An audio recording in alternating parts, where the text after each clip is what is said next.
te manquerai pas? Un petit peu. Comment? Un petit peu, juste un petit peu. Juste un petit peu. Juste un petit peu. Il s'indigne. Un peu de respect pour ta merde. Il s'est imposé avec une espèce d'évidence et aussi pendant des années, moi j'ai commencé à le travailler quand j'étais à la Fémis. Donc avec une forme de calme et de... Ce qui est en fait assez rare, je crois, dans ce métier, une forme de temps, de maturation. Donc en fait, ces personnages, quand j'ai commencé à développer l'arc narratif, je les connaissais déjà très bien. Et j'ai pas commencé par l'histoire, j'ai vraiment commencé par eux deux. Je les connais tellement intimement que je pense qu'effectivement, ils s'imposaient comme une nécessité à bien des égards et que le geste est très proche de moi. Je crois qu'il était là, ouais, au bon endroit, au bon moment. Hé, Océane. C'est quelqu'un. S'en fiche. Le sujet du film, c'est pas le handicap. Le handicap, c'est une sorte de loupe grossissante pour parler de ce qu'est la famille, ce que c'est aussi de prendre soin d'un autre, ce que ça implique de complexité, d'ambiguïté, de paradoxe. Donc le handicap en soi, bien sûr, il est important. Et puis par ailleurs, moi, j'ai eu la chance en fait, de fréquenter beaucoup de personnes en situation de handicap en commençant à travailler sur ce film. Et de me rendre compte à quel point on était à la fois proches, je veux dire en âge, en désir aussi, et en même temps éloignés par un fonctionnement très partitionné de la société qui fait qu'on n'est pas en présence les uns des autres. Enfin, je sais que Joël avait été plutôt avide de questions là-dessus, et Océane particulièrement. Je ne sais pas si elle en a parlé avec vous. Elle n'avait pas l'air non plus... Non, elle va pas du tout parler avec sa mère de caresses ou de... Enfin... Il y a deux volontés très fortes et très légitimes qui s'affrontent. Il y a une volonté de protéger, et notamment protéger le consentement de personnes qui auraient un consentement altéré pour une pathologie ou une autre. Et puis, il y a cette volonté d'autonomie que moi, j'ai tellement observée chez les jeunes hommes et les jeunes femmes que j'ai rencontrés en ESAT, Et puis la forme ultime d'autonomie, c'est assez intéressant, mais c'est la parentalité. C'est vraiment de transmettre à quelqu'un et d'avoir cette place sociale, parce que quand même dans le travail, ils sont un peu ostracisés dans ces ESAT qui par ailleurs font certains un travail formidable, d'autres moins, et je ne suis pas là pour donner un avis éthique sur les ESAT. Dans ce cas de vous-même, vous n'êtes pas dit que vous pourriez en parler? Je sais qu'Océane a des envies. Elle a des demandes de contact, de toilettage, de bisous, de câlins. C'est des besoins de môme. Elle a besoin qu'on l'aime, qu'on l'embrasse, qu'on la cajole. Vous infantilisez votre fille, là, monsieur Pujol? Non, je la connais bien, ma fille. Je crois qu'il y a un idéal comme ça que je trouve qui m'a beaucoup touchée, moi, à observer chez eux. Puis j'ai rencontré aussi des familles, en fait, de personnes en situation de handicap qui ont des enfants. Et c'est quelque chose qui existe vraiment. Et je trouvais intéressant de le montrer et de poser les questions qui vont avec. C'est-à-dire, on finit le film avec 1000 questions, bien sûr. Vous savez la seule chose qu'elle m'a dit sur lui? Elle m'a dit... Papa, j'ai fait l'amour avec Joël. On s'est tenu la main, on s'est regardé dans les yeux et on a fait l'amour. Voilà, c'est ça le sexe pour elle. Je voudrais pas vous brusquer, monsieur Pujol, mais vous êtes dans le déni. Je les ai surpris une fois en train de se toucher. Écoutez, votre travail, c'est d'assurer le respect de son consentement. C'est votre responsabilité. Non. Notre travail, c'est d'accompagner Océane et Joël dans leur vie professionnelle. Ouais, et sexuelle. Éthiquement, je voulais pas les diagnostiquer. Je voulais pas avoir ce surplomb sur eux, qui pour moi est un surplomb médical. Charles et Julie sont totalement libres de me parler de ce qu'ils veulent, de leur handicap, mais c'est pas moi qui vais leur demander qu'est-ce que c'est exactement. Et ce que je leur ai demandé, c'est leurs besoins spécifiques, en fait, pour pouvoir travailler sans les brutaliser, quoi. On a fait une tarte. Il y a midi quart. Non, putain, il peut pas s'en empêcher avec ces décorations-là. Ah, putain. Ah non, mais ça me pète les dents, ce truc. Attends, c'est un bridge, là. Ça m'a coûté une blinde. C'est bon? Oui, bah oui. Oh, le coup de boule.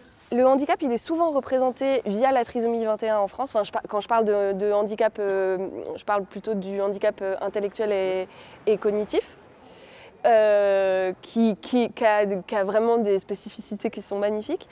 Je trouvais que c'était intéressant cinématographiquement de sentir cet impalpable, d'aller le chercher Et il est très cinématographique, je trouve, chez l'un et chez l'autre, chez Charles et Julie.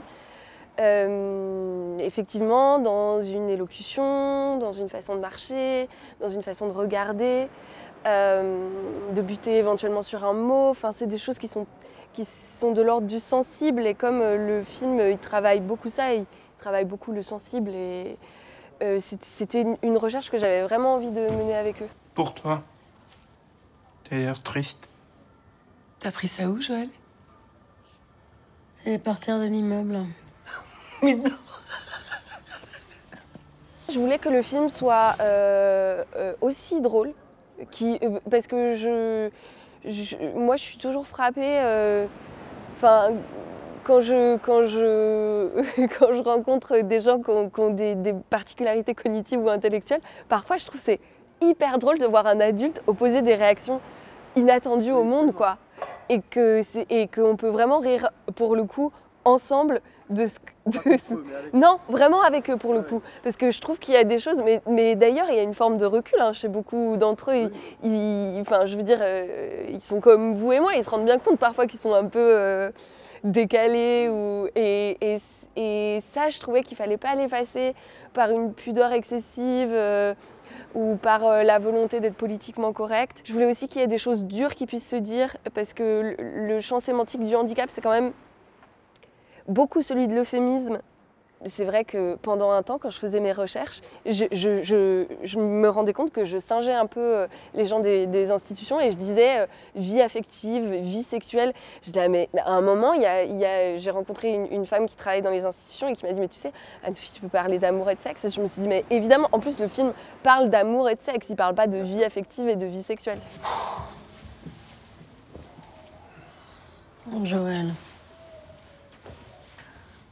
Je peux te parler? Bah oui. De la même manière, je trouvais qu'il y avait quelque chose quand même à décloisonner sur le langage et sur la façon dont ils se parlent, d'être parfois un peu dur, de pouvoir être drôle, dur. Et puis, Laure, elle aide beaucoup à ça parce qu'elle a cette forme de vitalité. C'est difficile de faire du pathos avec Laure de toute façon. Et j'aimais bien avoir cette force centrifuge en face de moi, quoi. Vous le connaissez vraiment, votre garçon? Et vous connaissez vraiment votre fille? Arrête, Gabriel, écoute, c'est ridicule. Elle a quelque chose, Laure, déjà, elle a quelque chose de très concret. Et elle a un côté... moi, ça ne m'étonne pas qu'on ait fait un film avec elle qui s'appelle Une femme du monde. Elle a un côté femme du monde. En fait, et je la trouve très inscrite dans son époque. Moi, je rêve d'être Laure Calamy à son âge. Et j'aime trop, comme jeune femme de 30 ans, me dire... parce que c'est vrai qu'en fait, on n'en voit pas beaucoup d'héroïnes de cet âge-là. Et de me dire, genre... Ouais, vraiment. Je sais qu'à 6 semaines, vous pouvez encore décider de... Je sais. Hein Il y a une scène où elle fume une clope devant la crêperie et en montage je disais c'est mon petit cow-boy, mais c'est un peu ça, il y a un truc, c'est mon Clint Eastwood quoi, enfin je veux dire complètement ailleurs, mais en tout cas il y a une projection qui est possible chez cette femme et qui est assez infinie parce qu'elle a à la fois une immense sensualité, beaucoup de solidité, de tonicité, de rythme, en même temps elle peut aller dans des états de vrai effondrement quoi. Et c'était vraiment une partenaire magnifique. J'aurais jamais pu faire un film... Enfin, en tout cas, je savais qu'il me fallait une grande actrice et c'est une sacrément grande actrice, quoi. Parce que le père d'Océane, il n'est pas du tout Oui, mais c'est pas lui qui décide. Ok? On se surprenait tout le temps, l'une et l'autre. C'était vraiment un ping-pong. Et puis, on cherchait beaucoup. On cherchait des états limites. On cherchait... on voulait pas juste que ça soit juste. Parfois, juste, ça suffit pas. Et ça, Laure, elle le cherche avec une honnêteté, une franchise et une forme de courage que j'admire beaucoup. J'espère que tu l'aimes, Joël. J'espère pour toi.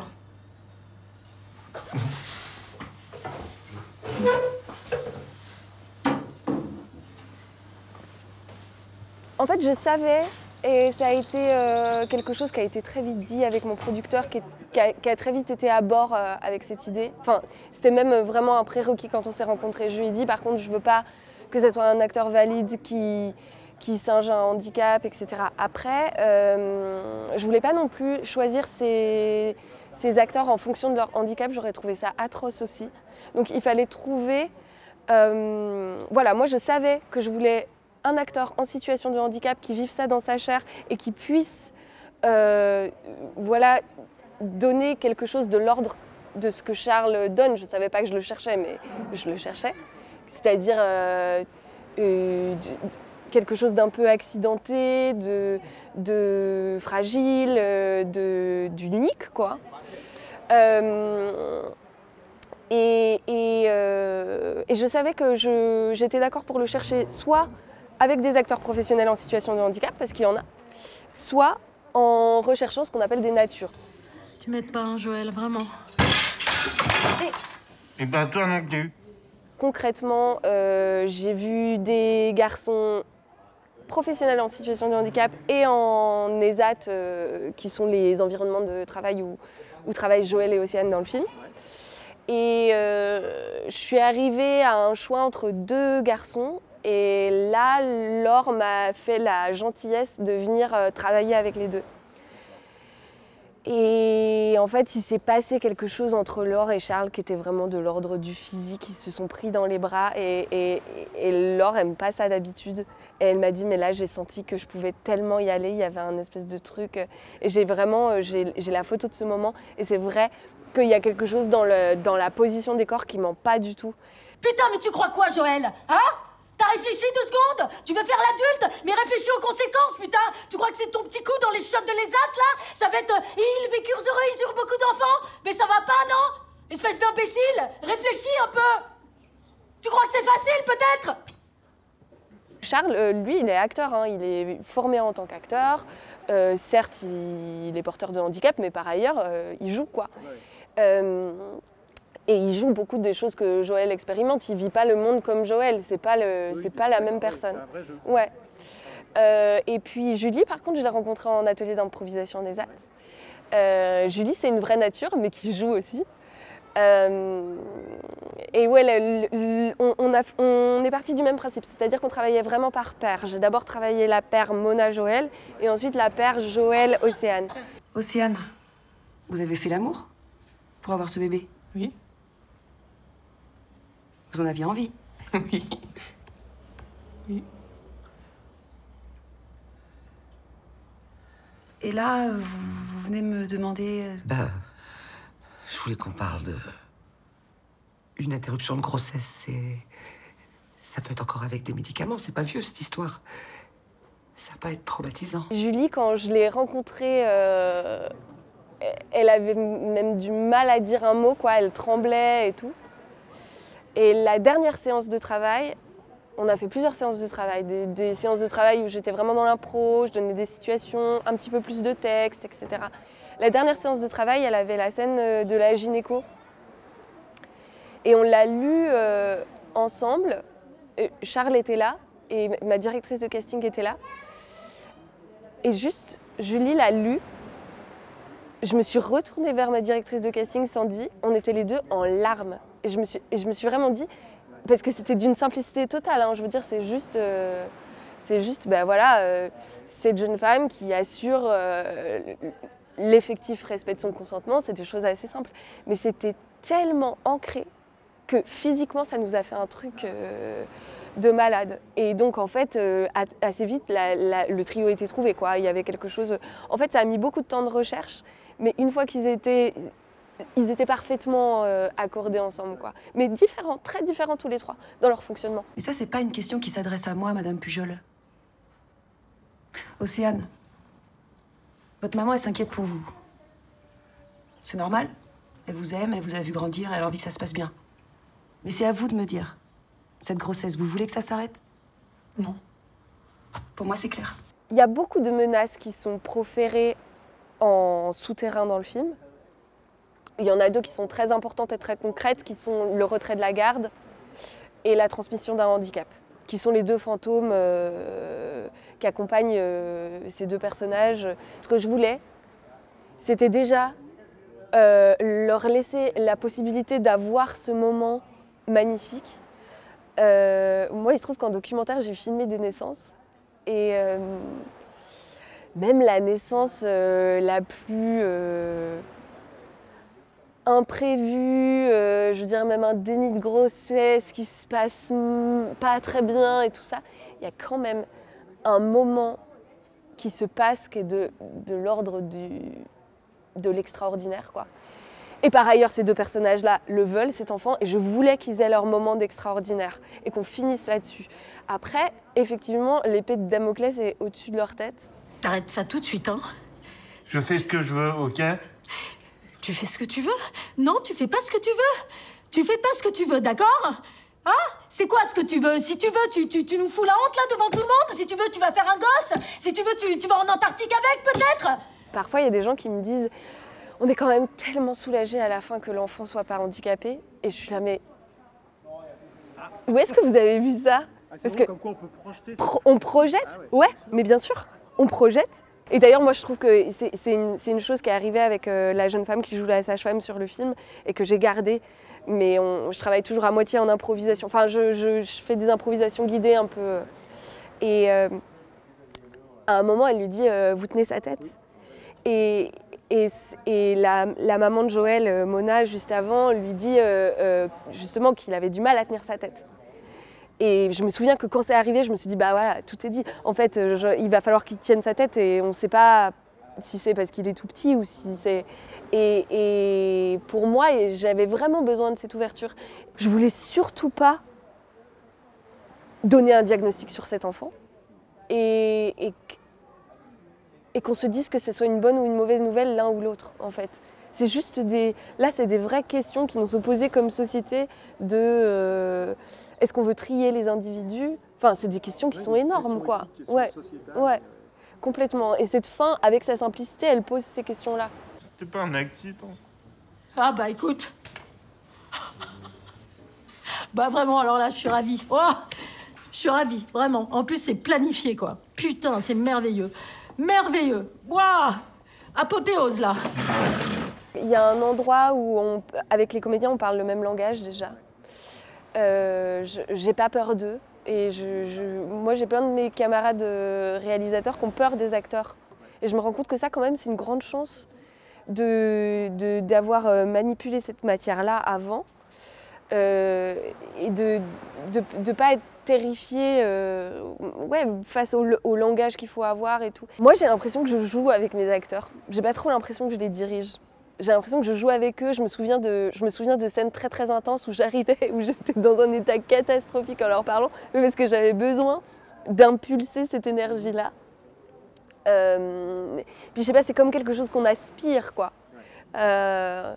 Donc ouais, puis je pense que ça me donne aussi. Alors après, il faut apprendre à voir comment chacun fonctionne, mais ça me donne aussi une idée de comment ils évoluent de prise en prise, c'est-à-dire qu'est-ce qui s'épuise, qu'est-ce qui peut au contraire être creusé et tout ça. Et puis vraiment, ouais, il y a une forme de... Moi, j'ai une confiance absolue en le jeu. Peut-être un peu trop d'ailleurs, peut-être que ça... Mais pour moi, ça guide mon travail, c'est ça qui guide mon travail avant tout. C'est les gens et c'est l'énergie qui vient d'eux. Donc effectivement, c'est très précieux pour moi d'avoir cette expérience-là. S'il pleure, vous faites quoi? Je vais le prendre dans mes bras. C'est pas ça? Si. Je veux le bébé avec Océane. J'ai le droit. T'as le droit.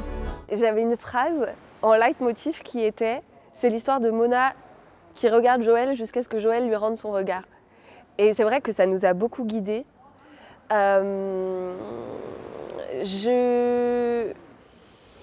Ça passe aussi par une affirmation physique. C'est beaucoup physique en fait chez moi, de Charles et de la façon dont il prend l'écran. Ça, j'ai beaucoup travaillé ça. Et puis aussi, il y avait ce moment documentaire au milieu du film où vraiment ils s'arrachent l'un à l'autre. Et je savais que ça, c'était un point de bascule qui était très très important. Ce qu'on n'a pas gardé au montage et qui, je trouve, empêchait ça d'être... empêchait cette bascule de point de vue d'être aussi radicale qu'elle devait l'être. Enfin, en tout cas, radicale, aussi claire qu'elle devait l'être. C'était qu'il y avait un peu de scène institutionnelle à la fin qui en gros rappelait des choses qui en fait sont déjà contenues dans le film, ces histoires de garde, de machin. Mais on n'en était plus au didactisme de ça. Ce qu'on avait envie de voir, c'est ces deux jeunes gens qui s'aiment, c'est comment ils l'aiment. Moi, c'est vrai que quand on a tourné ce plan de lui sur le balcon qui regarde et que juste on roule vers lui, je me suis dit ah bah ouais, c'est un homme quoi.